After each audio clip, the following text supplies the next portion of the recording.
I'd like to start off by thanking two very special people that actually did a huge thing for me tonight. See, I was incredibly nervous to give this speech. There's so many people.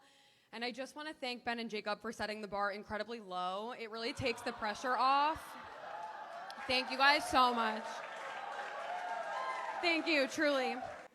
To kick things off, I have invented a very special game for the occasion. More specifically, I have invented the Bernstein Wedding Drinking Game. And the rules go as follows. Every time someone makes a tall joke about Aaron, take a drink. It's going to be a long night. Every time Nikki tries to clean up at her own wedding, take a drink. Every time Jacob and Ben take a drink, take a drink. And lastly, every time that a parent cries for a reason that makes no sense to anyone else in this room, take that frickin' drink. If you don't know my name, that's okay. You can just refer to me by my high school nickname, Nikki Robinson's younger sister. I used to tell everyone that I hated being called that, but secretly I was so obsessed with my sister that having any association to her was nothing short of thrilling for me. My whole life, the only thing that I wanted to be more than Hannah Montana was Nikki Robinson. And the only thing that Nikki Robinson ever wanted was for me to stop trying to be like her. But the reason I've always wanted to be my sister is because, much like my mother, the universe favors her.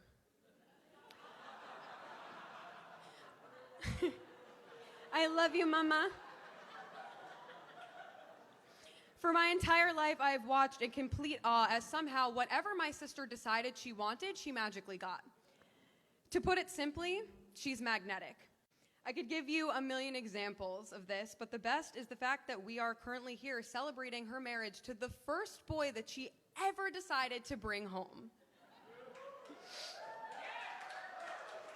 Yeah. And let me explain why this is so crazy. For our entire lives, despite the valiant effort of many boys, Nikki was completely uninterested in having a boyfriend. I didn't understand how you could look like that and still not be satisfied with your options, but that's just how we were living life, so I got very used to it. Until her 24th birthday weekend, I had heard whisperings from my sister of a very tall man who managed to get her to a Justin Timberlake concert. And if we're keeping track, everyone should have just taken a drink just there. I did say tall.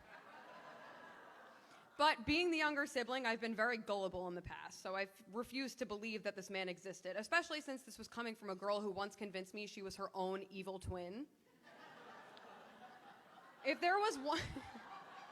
She did, yes. She used to push her eyebrows up and tell me that she was evil. If there was one thing that I knew in this world with absolute certainty, it's that my sister did not have emotions.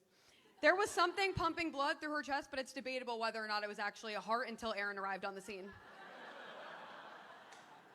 But one day, my mom called me and told me that Nikki was bringing her boyfriend to her birthday brunch. Now, I wish I could tell you more about that phone call, but I genuinely think I blacked out of the shock from hearing Nikki and boyfriend in the same sentence. When I finally met Aaron, I was immediately impressed, partly because he was funny, but mostly because I was surprised that he could actually get air at that altitude. Take a drink. However, he proudly admitting to being a Jets fan in my household, which immediately gave me pause. I don't know if that was brave or stupid, but I commend you either way. After some hard work and determination, Aaron finally won me over. Congratulations to you, sir. And alongside Steph and Jacob, I am so proud to be called your little sister. It was delayed, yes. And now that I've gotten my jokes in on a more serious note, Aaron, I know that my dad gave Nikki away earlier today at the ceremony, but in all honesty, the person that you really need to get her from is me.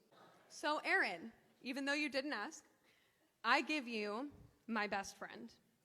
The girl that I shared my room with, I'm gonna get emotional. The girl that I shared my room with for 22 years.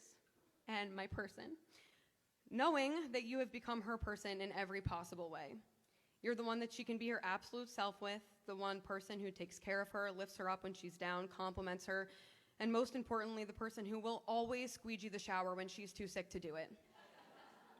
And even though I make fun of you sometimes and call you the Jolly Green Giant, drink. I wanted to say thank you for giving my sister the gift of knowing what it's like to have someone love you completely, and for making her feel seen the way that she's always made me feel seen.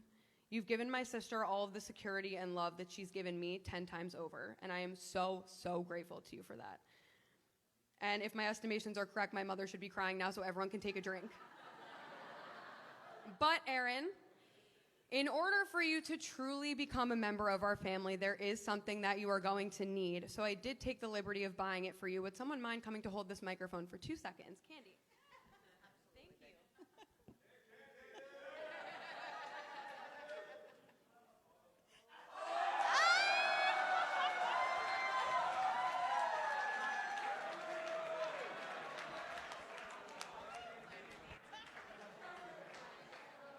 And now that my speech is finally over, I am going to take a drink. Please, someone get me a tequila shot. Let's all raise a glass to Nikki's future Passover dance.